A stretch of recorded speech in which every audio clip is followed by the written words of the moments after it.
सणासुदीच्या दिवसांना सुरुवात झाली आहे। गणेशोत्सव अगदी उद्यावरती काही तासांवर येऊन ठेपलाय। अशातच सोन्या चांदीची खरेदी करण्याचा विचार करत असाल तर ही बातमी महत्त्वाची आहे, कारण सोन्याच्या दरामध्ये वाढ झाली आहे। सोन्याचे दर हे जीएसटी सह 1,04,000 रुपयांच्या घरात पोहोचले आहेत। भारतीय संस्कृतीमध्ये सोनं केवळ एक दागिना नसून एक महत्त्वाचं बचत आणि गुंतवणुकीचं साधन सुद्धा मानलं जातं आणि त्यामुळे सणासुदीच्या काळामध्ये विशेषतः दिवाळी, लग्न समारंभ या सगळ्या वेळेमध्ये सोन्याची मागणी वाढते आणि त्यामुळे याच्या दरांवरती परिणाम होतोय।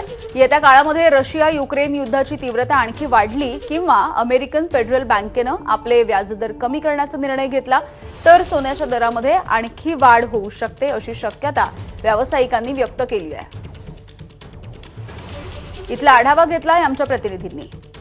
गेल्या वर्षभराचा जर आपण विचार केला तर रशिया आणि युक्रेन युद्ध सुरू झालं आणि सोन्याच्या दराचा आलेख हा चढताच असल्याचं आपल्याला पाहायला मिळतं आहे। नुकताच रशिया आणि युक्रेनमध्ये समझोता करण्याचा प्रयत्न डोनाल्ड ट्रम्प यांनी केला, मात्र हा प्रयत्न यशस्वी होऊ शकला नाही आणि त्यानंतर मात्र पुन्हा एकदा सोन्याच्या दरात वाढ झाल्याचं पाहायला मिळतंय। आज जळगावच्या सुवर्णनगरीमध्ये 1,04,000 रुपये इतका विक्रमी सोन्याचा भाव आहे, तर गेल्या 24 तासात सोन्याचे दर हे 1,200 रुपयांनी वाढ झालेली आहे। दुसरं एक कारण समोर येतंय ते म्हणजे अमेरिकन फेडरल बँकांनी जे काही व्याजदर कमी करण्याचे संकेत दिलेले आहे आणि त्याचा परिणाम म्हणून गुंतवणूकदार जे आहेत ते आता सोन्याच्या गुंतवणुकीकडे वळले। मागणी वाढली आणि सोन्याच्या दरात वाढ झाल्याची माहिती सुवर्ण व्यावसायिकांनी आपल्याला दिलेली आहे।